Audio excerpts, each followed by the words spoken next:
সোমবার কলকাতা হাইকোর্টের প্রধান বিচারপতির সঙ্গে রাজ্য প্রশাসন এবং নির্বাচন কমিশনের উচ্চ আধিকারিকদের দীর্ঘ বৈঠক হয়। সেই বৈঠকে এসআইআর এর কাজে বিচারকদের অংশগ্রহণ নিয়ে বিস্তারিত পরিকল্পনা হয়। বৈঠকে রাজ্য প্রশাসনের পক্ষ থেকে উপস্থিত থাকতে বলা হয়েছিল রাজ্যের মুখ্য সচিব Nandini Chakraborty, DG Piyush Pandey, advocate general এবং অতিরিক্ত সলিসিটর জেনারেলকে।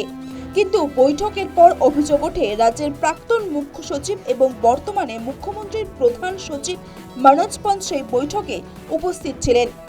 সুপ্রিম কোর্টের নির্দেশ অমান্য করার অভিযোগ এনে মনোজ পন্থের বিরুদ্ধে এফআইআর দায়ের করে গ্রেফতার করার দাবি জানায় বিজেপি।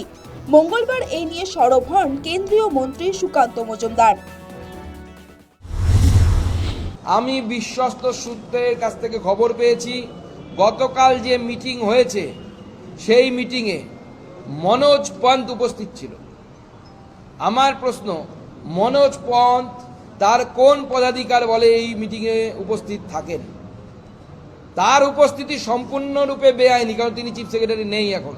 সুপ্রিম কোর্টের ঠিক করে দেওয়ার সূচি, যে সূচি আপনাদের সামনে আমি পড়ে দেখালাম, ছবি দেখাচ্ছি, এই সূচির বাইরে অন্য অফিসাররা মিটিংয়ে অংশগ্রহণ করে থাকেন, তাহলে তাদের বিরুদ্ধে ক্রিমিনাল অফেন্স হিসেবে গণ্য করে তাদের বিরুদ্ধে ব্যবস্থা করা উচিত সুপ্রিম কোর্টের, এবং এফআইআর করা উচিত। মনোজ পন্থের বিরুদ্ধে এফআইআর করা উচিত এবং এফআইআর করে তাকে গ্রেপ্তার করা উচিত। আমাদের দাবি স্পষ্ট।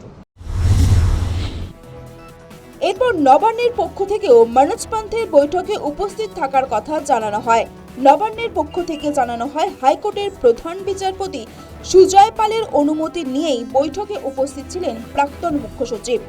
বৈঠকে আমন্ত্রিত না হওয়া সত্ত্বেও যাওয়াটা অন্যায়, প্রতিক্রিয়া প্রাক্তন পুলিশ কর্তা নজরুল ইসলামের।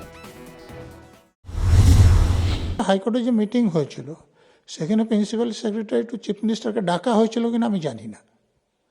যদি তাকে না ডাকা হয়ে থাকে তারপরে তিনি যান, তাহলে সেটা তিনি ঠিক করেনি, এ ব্যাপারে কোনো রকম সন্দেহ নেই।